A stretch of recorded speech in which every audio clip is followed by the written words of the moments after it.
beberapa pasal, beberapa kitab malah. Kitab. Ini kan Protestan.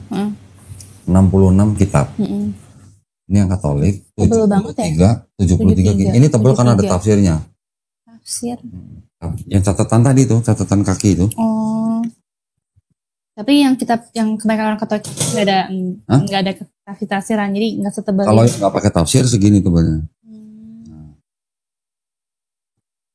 Tapi jumlah kitabnya beda. Ini berapa kitab? 73. Tetap 73, tapi nggak ada tafsir. Ya. Yang Protestan 66, yang Katolik 73. Ini apa? Ortodok 78 kitab. Lebih banyak lagi. Nah, ini apa? Ethiopia 81 kitab. Jadi yang Ortodok menolak 3 dari Ethiopia, yang Katolik menolak 5 dari Ortodok, yang Protestan menolak 7 dari Katolik. Kenapa? Yang mereka tidak Katolik itu dah. Mereka tidak mengakui bahwa yang kitab-kitab Deuterokanonika itu firman Tuhan gitu lah. Berarti konsep firman yang jadi kitab di dalam Kristen berarti kan belum selesai. Inna ad-dina 'indallahil Islam.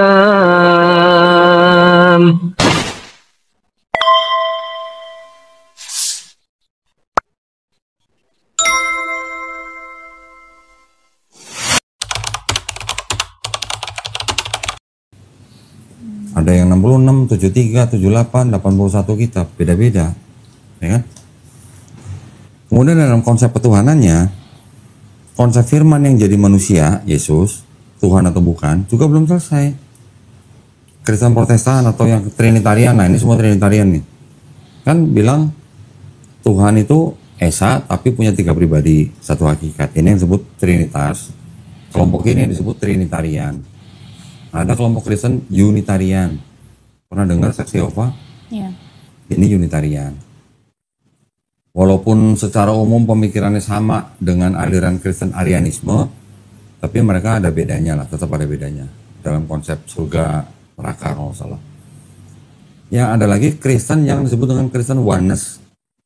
Oneness ini tidak mengenal Trinitas. Mereka menolak Trinitas. Mereka bukan bilang 3 pribadi, tapi 1 pribadi. Bapa itu sama dengan Yesus, Yesus sama dengan Bapa, 1 pribadi, 3 pribadi. Jadi kan konsep ketuhanannya di dalam Kristen dengan adanya kelompok yang beda akidah ini, berarti kan juga belum selesai, belum final. Ya. Saya pernah nanya pendeta, sampai kapan Pak beda begini? Sampai kiamat kata pendeta. Ya, jadi konsep kitabnya belum selesai, konsep ketuhanan juga belum selesai. Kalau di Islam, sebutin apalah, mau organisasi apalah, misalnya NU, Muhammadiyah atau apa segala macam, ditanya Tuhannya siapa? Sama Allah. Ditanya nabinya siapa? Sama Nabi Muhammad SAW. Ditanya apa? Kitabnya? Sama, semua Quran. Dan di seluruh dunia, Quran itu semua jumlah suratnya sama, 114 surat. Cuman ada perbedaan sistem penomoran ayat. Sistem penomoran ayat ini hanya berdasarkan turunan dari imam siapa itu ya, mushaf Qurannya. Di Indonesia menggunakan Quran yang dari mushaf Hafiz itu 6.236 ayat. Nanti di negara lain ada yang dari imam siapa, ayatnya 6.220 ayat. Bedanya cuma sistem penomoran ayatnya aja. Jumlah suratnya sama, jumlah ayatnya sama. Nah ini suratnya udah beda. Belum lagi yang Protestan. Sama-sama Protestan, ada versi-versi Bible, ada yang di sini ada ayatnya, di versi ini nggak ada ayatnya. Contoh, ini kan tadi apa? LAI kan? LAI.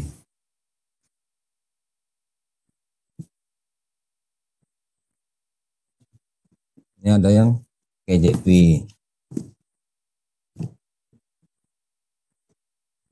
KJV sama LAI sama jumlah ayatnya. Ini ada lagi NIV. NIV yang tadi dibaca sama Mas Jemi 1 Yohanes 5:7 di sini nggak ada. Ditulisnya apa? Ini ya, ayatnya beda. Di sini langsung ayat 8. Di sini katakan apa? Kata-kata Father, the Word, and the Holy Ghost. Apa namanya? Not found in any Greek manuscript before the 16th century. Gak ada sebelum, tidak ada di semua manuskrip Yunani sebelum abad 16.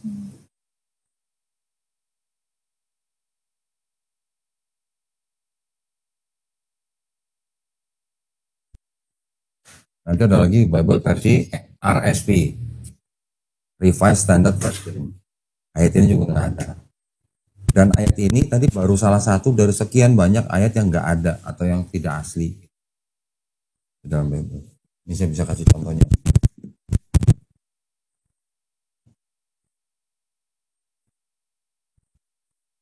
Contoh Matius. Matius 17 ayat 21 nih. Di sini tidak dapat diusir kecuali dengan apa? Berdoa dan berpuasa. Ayat ini tidak asli. Diambil dari Markus. Matius 18:11. Ini ayat ini tidak terdapat apa? Dalam. Kebanyakan naskah Nah, ada tulisannya tidak asli. dan diambil. Tidak asli juga kan? Nah, masih ada belasan di sini yang begitu. Belum lagi yang Markus 16 ayat 9 sampai 20. Tidak asli juga. Yang di Lukas berarti kayak comot-comot Emang, gitu. Karena Matius dan Lukas itu menyadur dari Markus. Sumbernya Matius dan sumbernya Lukas itu Markus. 80% Matius dari Markus. 60% Lukas dari Markus. Markus dari mana? Nah, itu pertanyaan kita. Markus dari mana?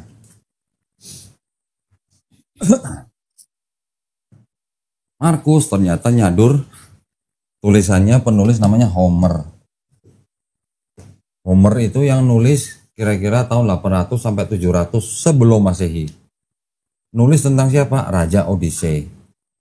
Pernah dengar kota Trojan? Itu yang ditulis sama Markus, disadur sama Markus. Jadi banyak narasi-narasi dari ceritanya Homer itu yang disadur oleh Markus.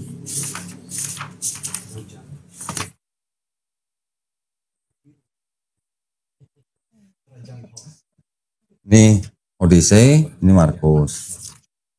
Ceritanya diambil, tapi nama orangnya, nama tempatnya diganti. Odyssey, Markus.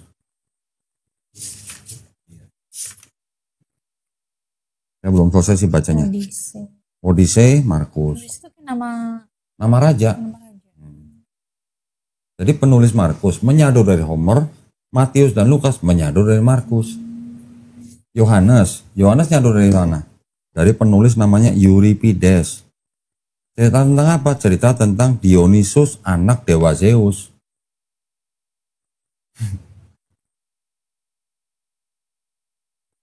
Jangan kaget nih. Saya belum selesai bacanya masalahnya. Jadi zaman dulu orang memang sudah terbiasa menyadur tulisan orang lain. Dan kalau saya nulis mengaku bernama Adi, dulu belum ditangkap. Kalau sekarang ditangkap, dulu nggak apa-apa. Gitu. Ini kayak dulu belum kasih lihat sih. Saya buktiin lagi nih.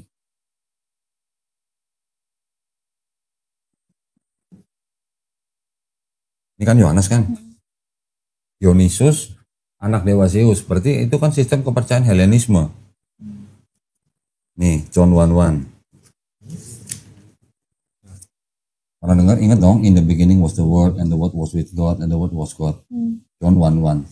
Ini New American Bible, Bible-nya orang Katolik Amerika. Di sini ada catatan kaki apa nih? Yang kuning-kuning, kecil banget tulisan. Helenistik filosofi. Yang ngomong ini bukan saya. Saya cuma nunjukin doang.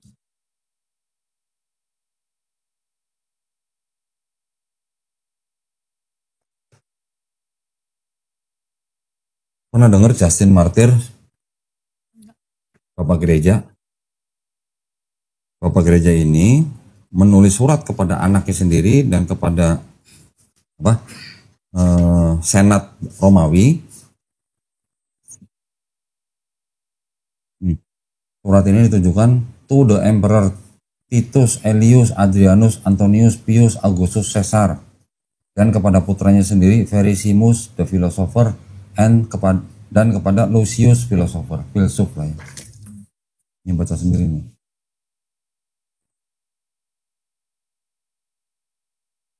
And when we say also that the Word, who is the first birth of God, was produced without sexual union, and that He, Jesus Christ, our teacher, was crucified and died, and rose again and ascended into heaven. We propound nothing different from what you believe regarding those whom you esteem sons of Jupiter. Jadi Yesus disamain dengan putra-putra dewa Jupiter. We propound nothing different with what you believe. Ya kan? Justin Martyr itu bapak gereja. Sorry kok, ini kok salibnya loro ini kok. Nah, ornamen itu.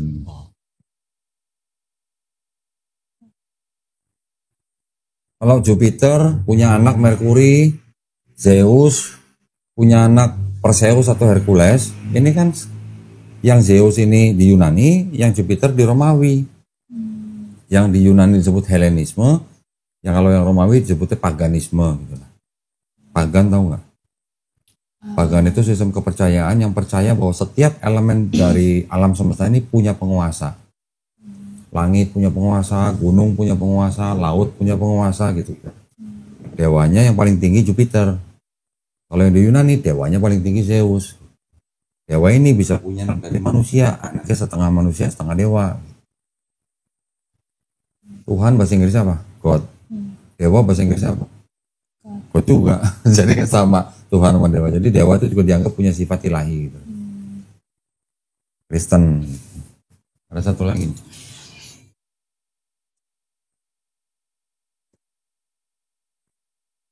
Pernah dengar filosofi Platonisme?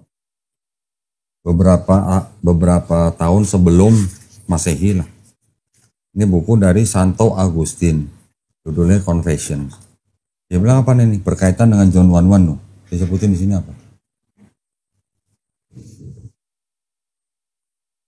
Thou pursuest for me by means of one puffed up with most unnatural pride certain books of the Platonists translated from Greek into Latin.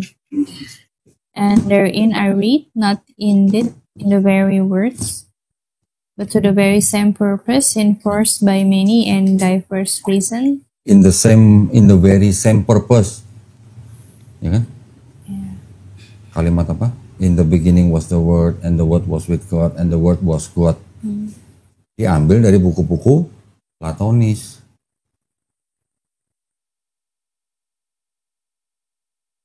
Bukan dari kitab, tapi dari buku.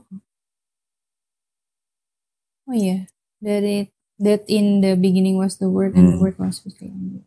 Jadi Kristen itu dipengaruhi oleh apa? Helenisme Yunani, paganisme Romawi, filosofi, Platonisme. Ada kejadian kan, ayat kejadian itu. Bukan, in the beginning itu tadi yang John 1:1. Yang ini nih. Yang Yohanes 1:1.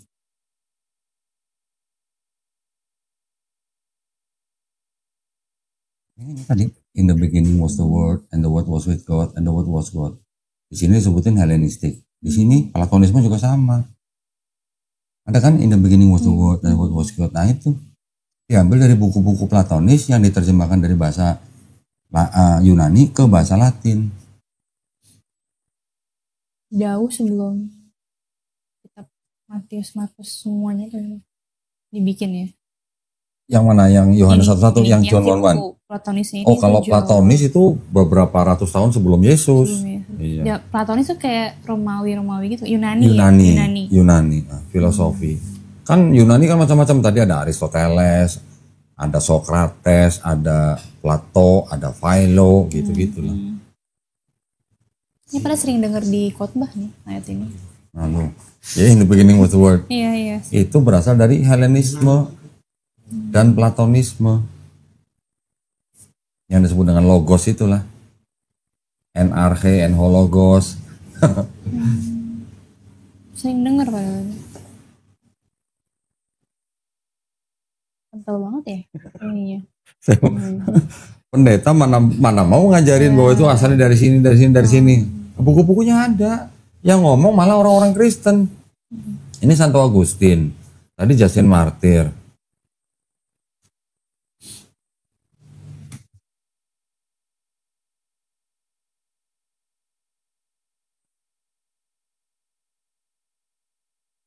Seorang santo juga, hidupnya kurang lebih nggak jauh beda sama Santo Agustin. Namanya Santo Gregory Nyssa, cuma saya nggak beli bukunya. Dia bilang, Kristen itu adalah perpaduan antara monoteismenya Yahudi dan politeismenya Yunani. Ini digabungkan jadi satu, sinkretisme. Ya, monoteis digabung dengan politeis, jadi apa? Monopoli dong. Karena itulah Kristen selalu nempelin perjanjian lama supaya dianggap agama monoteis. Kalau tanpa perjanjian lama, bisa nggak perjanjian baru disebut monoteis? Di sebagian doang, paling dari Matius sampai Markus lah misalnya. Karena ajaran Yesus pun monoteis. Bahkan ada akademisi yang bilang ajaran Yesus itu yang di dalam 4 gospel itu malah sebenarnya ngajarin Islam. Dan dilakukan oleh orang Islam perbuatannya. Pertanyaannya kan kembalinya gini. Intan mau jadi pengikut Yesus atau mau jadi pengikut Paulus? Cuma aku lagi baca yang Paulus itu ada, aku baca di Google, Yesus tuh nyuruh Paulus untuk menyebarkan Kapan Injil. pernah ketemu? Nah aku tadi sebelum kesini, apa ya yang temanku bilang mesti baca keseluruhan. Aku tadi baca sekilas di mobil. Ya ngomongnya itu yang pas lagi dia pertemuan itu gitu kan. Kisah Para Rasul pasal 9. Paulus ngaku ketika dia jalan ke Damsyik sama teman-temannya melihat cahaya, mendengar suara. Tapi beda dengan Kisah Para Rasul 22.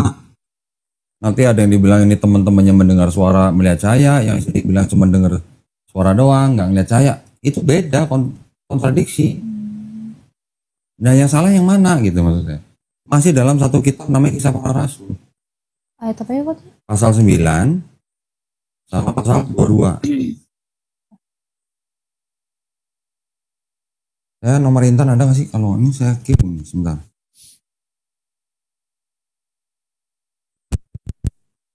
Nih foto aja nih. Nanti bisa dipelajari nih. Kisah Para Rasul 9 sama 22. Ini kontradiksi semua. Satu pasal. Iya, enggak dong. Yang itu kan 9 sama pasal 22. Ada yang sama pasal 26. Masih sama-sama Kisah Ya. Para Rasul. Jadi kalau yang ini teman-teman Paulus mendengar suara tapi tidak melihat, yang pasal 22-nya teman-temannya tidak mendengar suara tapi lihat cahaya. Kalau yang 9 pasal ayat 4 Paulus aja yang rebah, 26-14 Paulus dan teman-temannya rebah. Kisah Para Rasul 9 ayat 8 Paulus telah bangun buta. 26-16 nggak buta. Ini kan kontradiksi berarti masih dalam satu kitab Kisah Para Rasul padahal. Ini sih satu butanya. Ya. Yang mana yang salah gitu maksud saya? Kan nggak mungkin dua-duanya benar. Nah, Atau tiga-tiganya benar.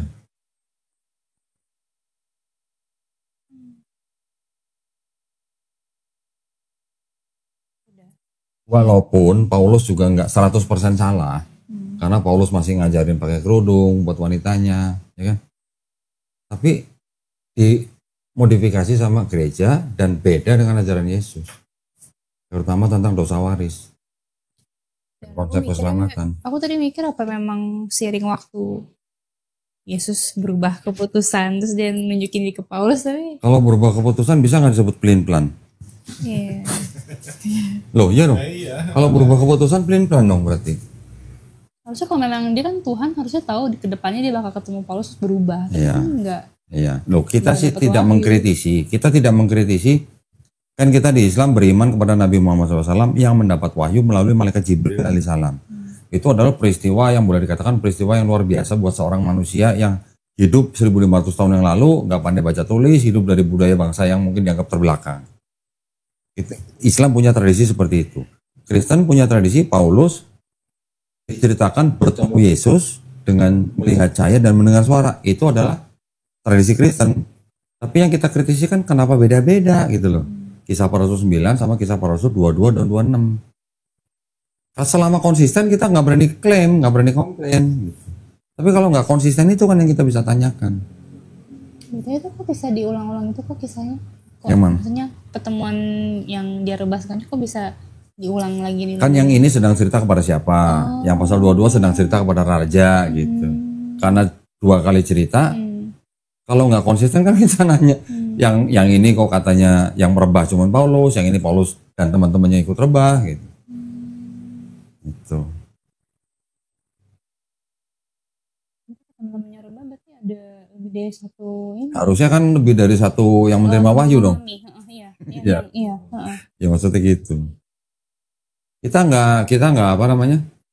Nggak mengkritisi Paulusnya bener nggak ketemu Yesus dengan melihat cahaya dan mendengar suaranya. Tapi dari beberapa kisah ada 3 pasal ceritanya nggak konsisten gitu. Kalau konsisten kita nggak berani kritisi lah. Di Perjanjian Baru Paulus mengaku dia pernah diangkat atau istilahnya Mi'raj sama seperti Nabi Muhammad SAW, tapi dia cuma sampai ke langit ketiga. Kita nggak berani kritisi karena di Islam juga ada Nabi Muhammad SAW diperjalankan dengan Mi'raj sampai ke Sidratul Muntaha. Paulus. Di Perjanjian Baru ada Paulus sampai ke langit ketiga. Tapi dia bahasanya dengan menggunakan gaya bahasa begini. Aku mengenal seorang Kristen yang pernah diperjalankan sampai ke langit ketiga. Tapi maksudnya dia tuh dia sendiri. Belum pernah baca? Belum. Amin.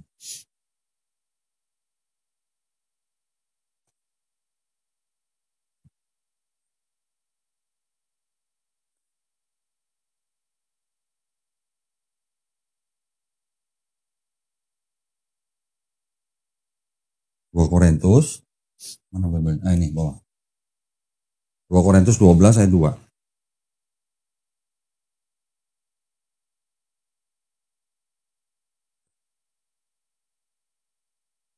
Korintus 2 ayat. 2 Korintus 12 ayat 2.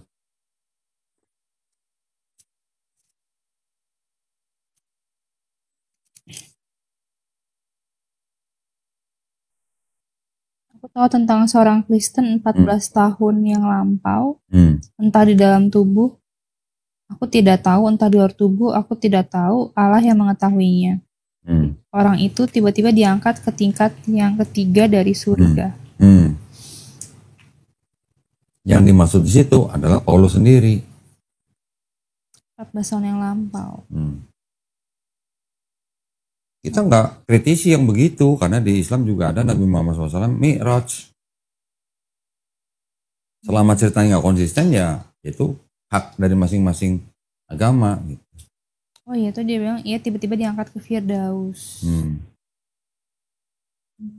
Karena aku kemarin pas papaku nggak ada, sempet tuh aku kayak sama adik kayak diskusi soal Firdaus kan. Kalau di Kristen itu kan kalau orang meninggal dan dia orangnya baik, perbuatannya baik, dia kayak semacam di ruang tunggu gitu loh. Kalau yang baik itu ke Firdaus, kalau yang jahat ke Hades. Hades kan, itu dunia orang mati. Tapi yang jahatnya. Tapi kalau kata adik, kalau di musim itu kan kalau orang habis meninggal disiksa kubur ya. Kalau jahat, kalau baik yang nggak disiksa lah. Oh, kirain kalau tetap baik tetapnya alam. Oh, alam barzah. Alam kubur. Oh ya, alam kubur. Manusia itu mengalami beberapa alam sebelum sampai nanti akhirnya diputuskan dia masuk neraka atau surga. Dari mulai alam roh sebelum lahir. Habis itu dia ditiupkan ke janin, dia hidup di alam rahim. Setelah alam rahim sekarang alam dunia nih. Kita sekarang alam dunia nih. Ketika kita meninggal alam kubur. Ya, baru nanti ada kebangkitan, ada penghisapan dan sebagainya sampai nanti yang terakhir surga neraka gitu.